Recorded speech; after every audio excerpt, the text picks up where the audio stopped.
할렐루야, 할렐루야. 오늘 예수 그리스도의 성품 네 번째 주제, 하나로 예수 그리스도의 성품이라는 주제를 갖고 10번에 걸쳐서 시리즈 설교를 하고 있는데 네 번째입니다. 뭐냐면 긍휼입니다. 긍휼. 딱 긍휼 하면은 여러분들에서 느끼시는 부분들이 있을 겁니다. 불쌍히 여기는 것, 또 불쌍히 여김을 받는 것.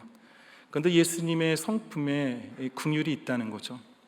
그러면은 예수님의 성품 가운데 이 긍휼의 메시지가 어디 부분에 있나 할 때 전반적으로 이 복음서에 다 나와 있는 것 같아요. 예수님께서 우리와 함께 하시는 그것 자체가 긍휼이 없이서는, 그 마음이 없이는 우리와 함께 할 수 없었고, 또 이 공생의 기간 동안 있는 자 없는 자 따지지 않고 함께하는 모든 자에게 동일한 사랑과 동일한 기다림과 동일한 메시지를 전하셨던 예수님을 볼 때 분명한 것은 예수님은 이 긍휼의 성품을 당연히 갖고 있었다는 겁니다. 그럼에도 불구하고 오늘 제가 이 본문을 선택한 것은 저 개인적으로 긍휼의 예수님 하면은 이 본문이 저한테는 자주 떠오릅니다. 이 본문을 성경 통독하면서 읽을 때마다 계속 떠오르고 예수님의 그 긍휼의 마음을 생각할 때마다 이 본문이 떠오르기 때문에 개인적인 어떠한 선호하는, 아니면 개인적으로 되게 은혜를 받는 본문이기 때문에 이 본문을 가지고 왔습니다. 오늘 보면은요, 의도되지 않은 즉흥적인 사건입니다. 시작의 부분은 의도되지 않은 즉흥적인 사건입니다. 예수님께서 사역을 하실 때는 의도하시는 사역이 있습니다. 그리고 의도하는 가운데에서 비유를 들기도 하고, 의도하는 가운데에서 사람들을 만나기도 하고, 또한 이 사마리아 우물가의 여인을 만나는 것도 어떻게 보면 의도의 부분이 있겠죠. 그런데 오늘의 이 본문을 보게 되면요, 의도의 부분이 없습니다. 그리고 누가복음에만 이 본문이 내용이 나오고 있습니다. 다른 복음서에서는 안 나오고 있죠.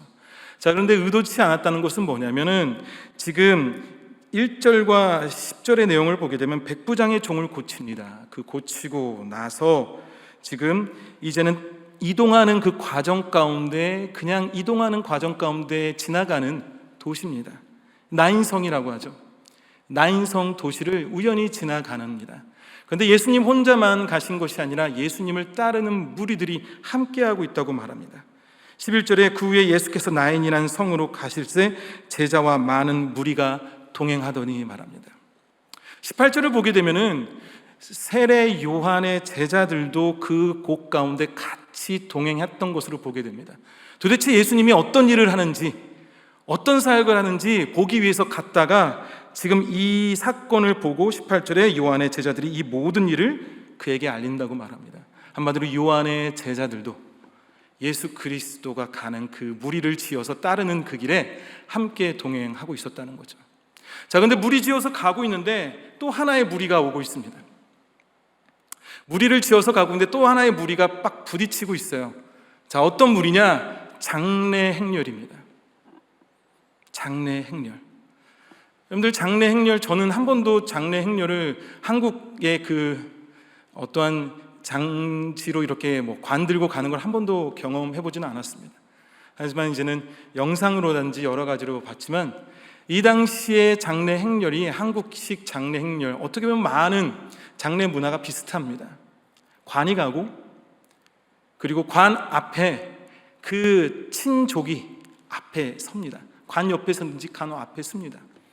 그리고 무리를 지어서 사람들이 울면서 그 관 뒤를 따라가면서 행렬이 장지까지 이어지는 것이 장례 행렬입니다. 그러면 예수님께서는 충분히 어떤 상황인지를 알게 됩니다. 왜냐? 여인 하나밖에 없다는 사실이죠.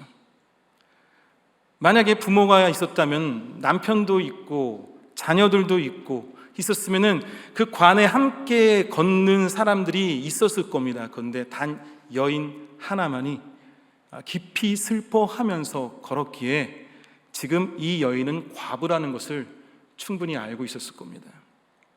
그리고 이 장례 행렬을 보게 되면은 그 당시는 돈을 주고 우는 사람들을, 곡하는 사람들을 불렀어요.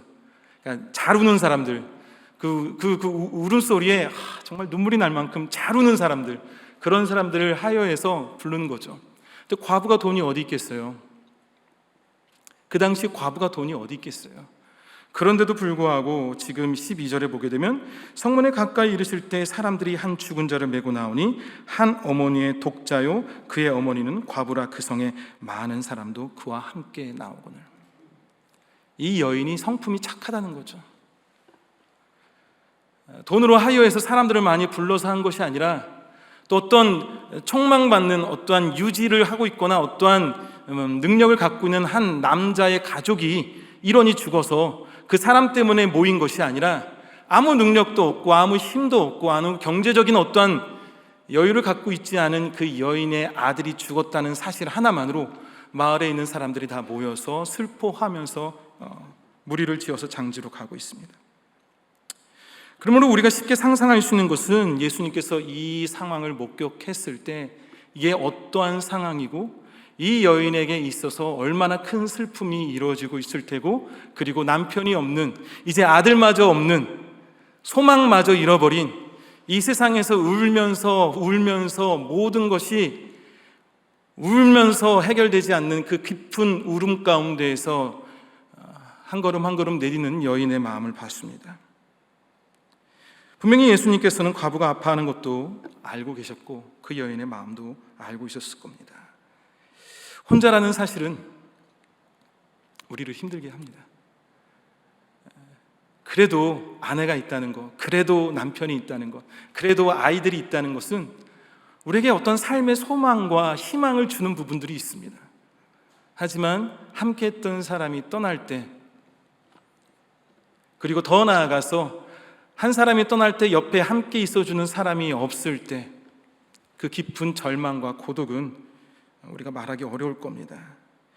여러분들, 자식들이 부모에게 가장 불효를 저지르는 게 뭔지 아십니까? 먼저 가는 겁니다.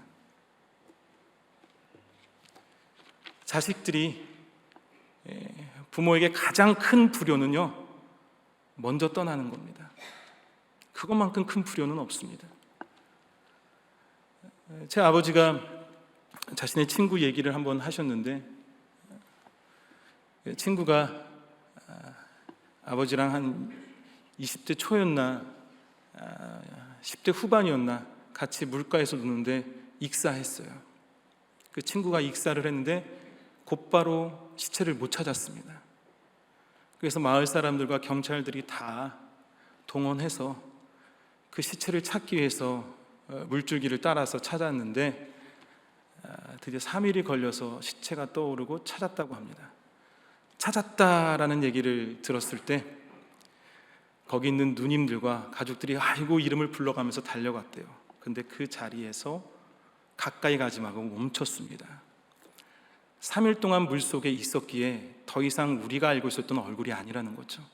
퉁퉁 부어오르고 물고기들이 쪼아 먹고 말로 할 수 없는 부패된 썩어져 가는 몸을 봤을 때 누나도 형제도 함께하지 못했다고 합니다.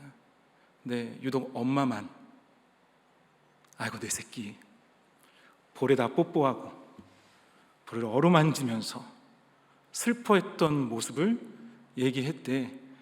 그것이 정말 불효고 그것이 얼마나 부모의 마음일까라는 생각이 들었습니다. 오늘 이 여인은 바로 그런 마음일 겁니다. 말로 할 수 없는, 아무리 옆에 누가 있어도 괜찮아 한다 할지라도 그 아픔과 그 절망을 해결할 수는 없습니다. 아무리 같이 옆에 있어 꺼이꺼이 같이 울어도 그 채워지지 않는 공허함을 메꿀 수는 없습니다. 예수님도 그 모습을 보셨습니다. 13절에 보면 주께서 과부를 보시고 불쌍히 여기사라고 말합니다. 즉흥적이었죠.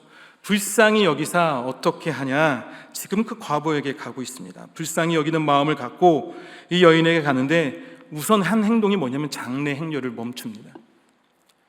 감히 누가 장례 행렬을 멈춰요? 슬퍼하고 온 마을 사람들이 울고 있는 그 행렬을 멈춥니다. 그리고 관에 손을 댑니다. 그 당시에 중동의 관은 뚜껑이 없습니다. 날씨가 덥기 때문에, 빨리 썩기 때문에 그렇게 할 필요 없이 그냥 환풍시키면서 뚜껑 없이 있는 시체 그대로 다 보입니다. 관을 손에 댔다는 건 뭐죠? 시체에 손을 댔다는 것이고, 시체에 손을 댔다는 것은 율법적으로도 부정한 부분을 예수님께서는 그대로 행하신 거죠. 왜요? 그 여인의 불쌍히 여기사 율법도, 그 주어진 상황도, 모든 것을 다 가로막는 그 긍휼의 마음으로서 그것을 가로막았습니다. 주님께서 그 시체에 대고 뭐라고 말하냐? 일어나라 합니다. 일어나라. 14절에 그 관에 손을 들이시니 맨 자들이 서는지라. 예수께서 이르시되 청년아, 내가 내게 말하노니 일어나라 말합니다. 놀라운 역사가 일어납니다. 그 청년이 깨어납니다. 어느 누구도 상상하지 못했던, 어느 누구도 예측할 수 없었던, 어느 누구도 이렇게 될 거라고 다짐할 수도 없었던 엄청난 사건이 한 사람이 가로막음으로, 한 사람이 시체를 댐으로, 한 사람이 불쌍히 여기는 마음으로 행할 때 놀라운 역사가 일어난 것을 보게 됩니다. 그러면서 지금 이 청년을 어떻게 하냐? 청년은 아무 대답이 없어요. 그리고 이 청년을 여인에게 줍니다. 누구를 위해서 지금 한 거죠? 엄마를 위해서, 과부를 위해서 이 청년을 살립니다. 과부를 위해서. 모든 사람들이 당황하고 놀랬고 하나님을 찬양했으며, 더 나아가서는 이웃 사람들에게 소식이 알려졌고, 심지어는 아까 말했던 세례 요한의 제자들도 이 주어진 사건을 보고 본 바를 그대로 전했던 모습도 보게 됩니다. 근데 이 놀라운 사건이요, 우리가 복음서를 통해서 보면 익히 알 수 있는 사건들입니다.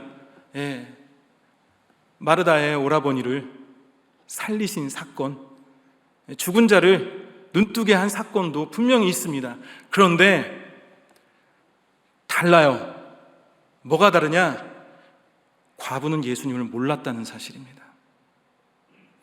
다윗의 자손이여, 나를 불쌍히 여겨주소서란 말을 안 했다는 거예요.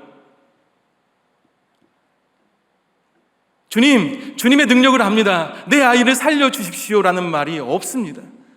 그 옷자락을 만지면 정말 내 아이가, 내가 살 것 같고 내가 고쳐질 것 같은 믿음으로 어떠한 행동을 하나도 하지 않았어요. 예수님께서 불쌍히 여기셨던 것 하나로 이루어지는 것을 보게 됩니다. 이 본문이 가장 큰 특징적인 게 뭐냐? 내가 불쌍하게 구하지 않았음에도 불구하고 불쌍하게 보시는 예수님께서 그 모든 상황을 역사하시는 것을 보게 됩니다. 아멘? 본문은 어느 누구도 예수님에게 도움을 청하는 것이 없습니다. 믿음의 모습도 전혀 드러나지 않습니다. 오직 주님의 강권적인 마음으로, 오직 주님의 강권적인 사랑으로, 오직 주님의 강권적인 긍휼의 마음으로 이 청년의 시체에 손을 대고 일으키고 그 여인에게 아들을 줍니다. 결론을 내릴게요.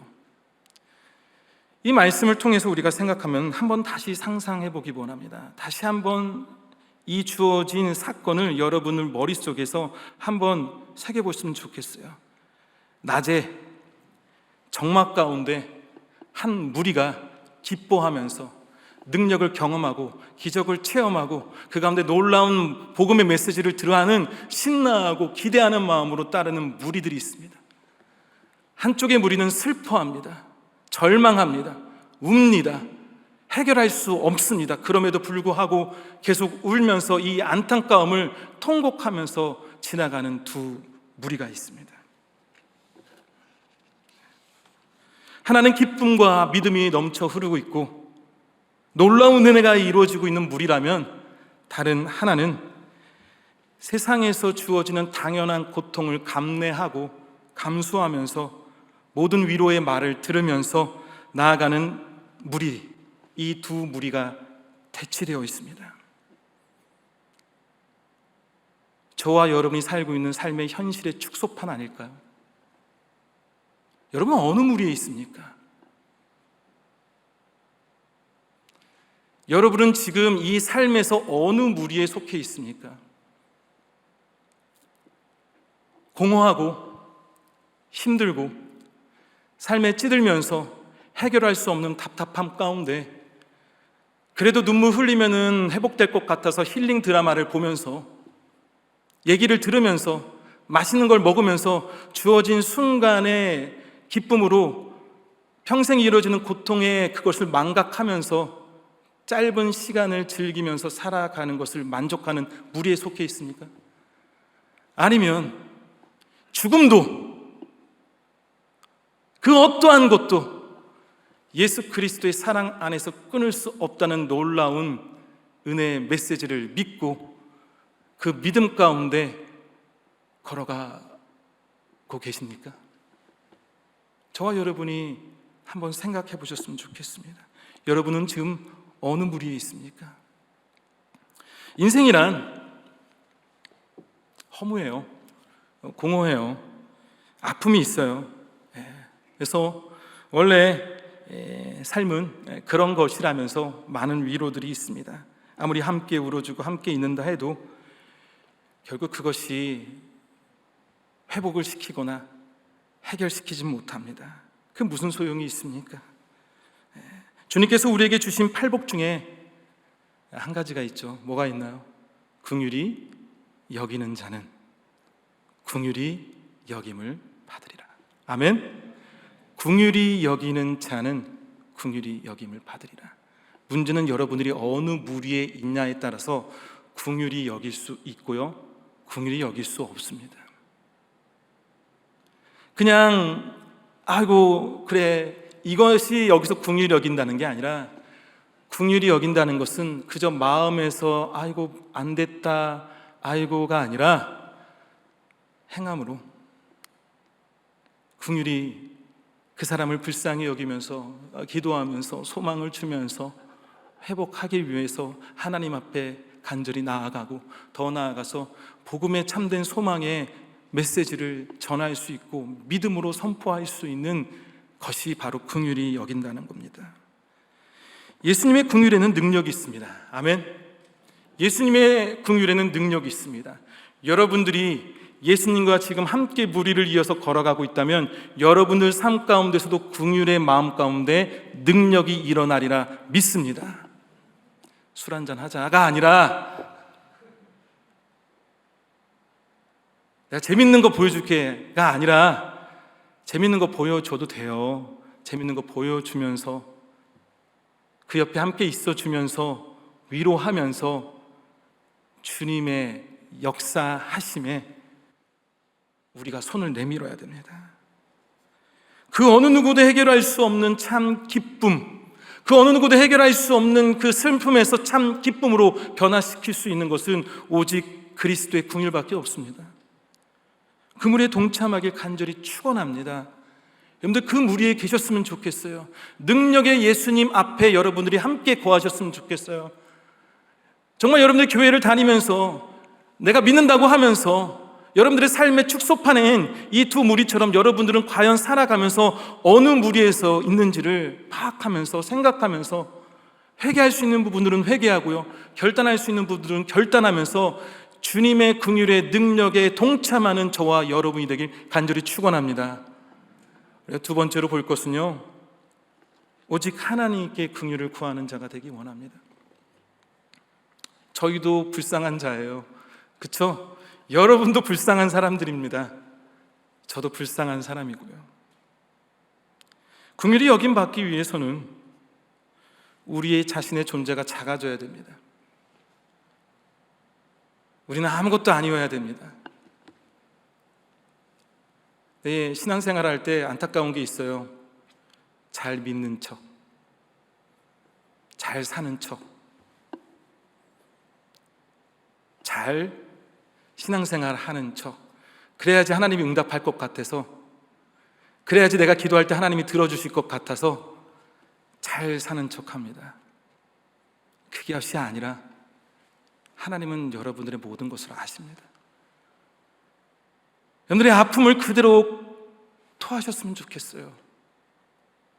근데 주어진 상황을 애써 애써 감추거나 애써 그것을 변장시키거나 화장시키거나 애써 그것을 어떻게든 추스리는 것이 아니라 여러분들 주어진 삶의 모든 고뇌의 부분들을 하나님 앞에 남김없이 쏟아붓는 긍휼한 자가 되길 원합니다. 그때 주님이 들으세요. 왜 그럴 수 있냐? 이사야 32장 말씀 한번 볼까요? 혹시 준비가 되어 있다면, 보라, 장차 한 왕이 공의로 통치할 것이요 방백들이 정의로 다스릴 것이며 또 그 사람은 광풍을 피하는 곳, 폭우를 가리는 곳 같을 것이며 마른 땅의 냇물 같을 것이며 곤비한 땅의 큰 바위 그늘 같으리니 보는 자의 눈이 감기지 아니할 것이요 듣는 자가 귀를 기울일 것이라. 또한 이 부분의 말씀을 제가 잘못 줬네요. 마태복음 12장 27절에도 동일하게 나오고 있습니다. 뭐라고 나오고 있냐면, 내가 붙드는 나의 종 내 마음에 기뻐하는 자 곧 내가 택한 사람을 보라. 내가 나의 영을 그에게 주었은즉 그가 이방의 정의를 베풀리라. 그는 외치지 아니하며 목소리를 높이지 아니하며 그 소리를 거리에 들리게 하지 아니하며 상한 가글대를 꺾지 아니하며 꺼져가는 등불을 끄지 않는다고 하셨습니다. 상한 갈대조차도 꺾지 않으시고 꺼져가는 불꽃조차도 소멸시키지 않으신다고 말합니다. 예수님이 그러신다는 거예요.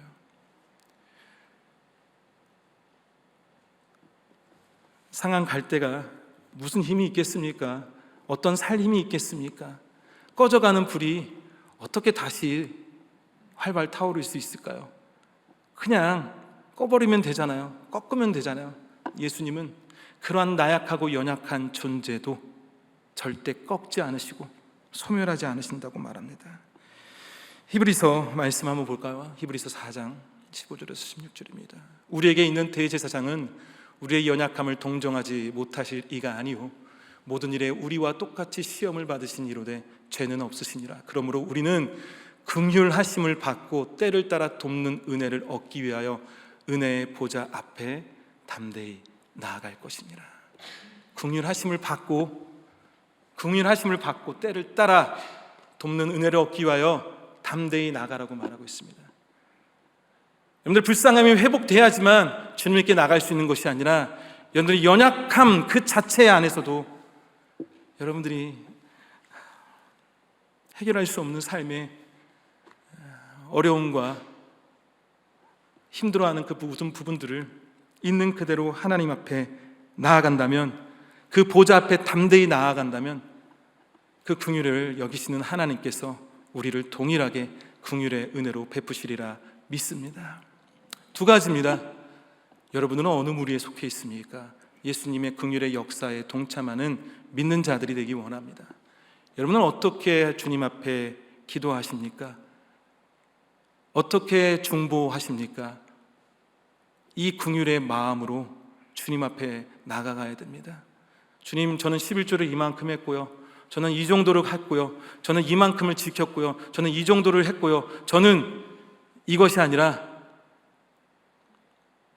상한 갈대와 같이 꺼져나가는 불꽃같이 아무것도 할 수 없고 아무것도 내가 감당할 수 없고 나의 자녀도 나의 인생의 계획도 내 주어진 삶의 순간순간도 하루하루 살아가는데 늘 복잡해지는 내 머릿속에 있는 이 얄팍한 믿음도 불쌍히 여겨달라는 마음으로 주님 앞에 다가가야 됩니다.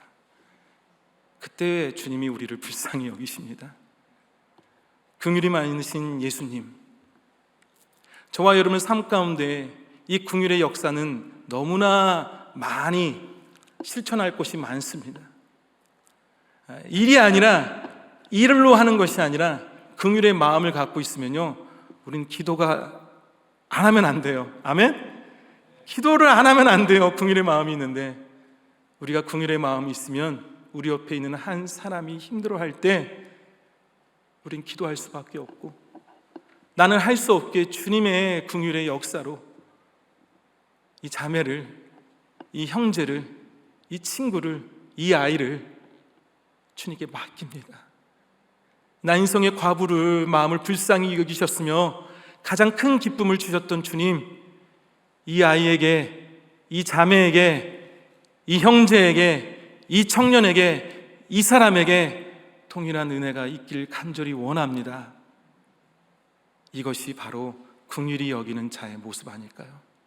여러분의 삶도 주님, 나는 아무것도 할 수 없습니다. 나는 과부 같은 존재입니다. 이 세상에서 내가 해결할 수 있는 것은 없습니다. 내 뜻대로 될 수 있는 것도 없습니다. 늘 하루하루 살아가는 것 가운데 하나님의 은혜 아닌 곳은 나는 숨을 쉴 수 없을 만큼 연약합니다. 주님, 나를 불쌍히 여겨주십시오. 이게 긍휼의 기도입니다. 저와 여러분이 예수님, 긍휼을 갖고 역사하신 예수님을 닮아가며 긍휼을 갖고 있는 예수님 앞에 고백하며 우리의 불쌍함을 있는 그대로 주님 앞에 고할 수 있는 저와 여러분이 되길 간절히 축원합니다. 기도하겠습니다.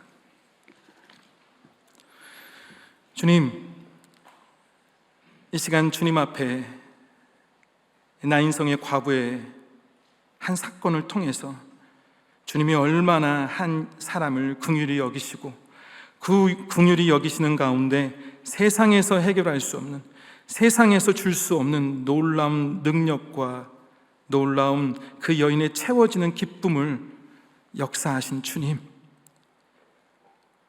그 주님을 믿습니다. 그 주님이 나와 함께 하심을 고백합니다.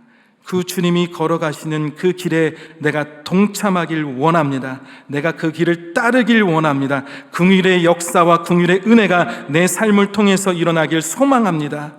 또한 주님, 우리를 불쌍히 여겨 주시옵소서. 우리를 불쌍히 여겨 주시옵소서. 예수님 이름으로 기도했습니다.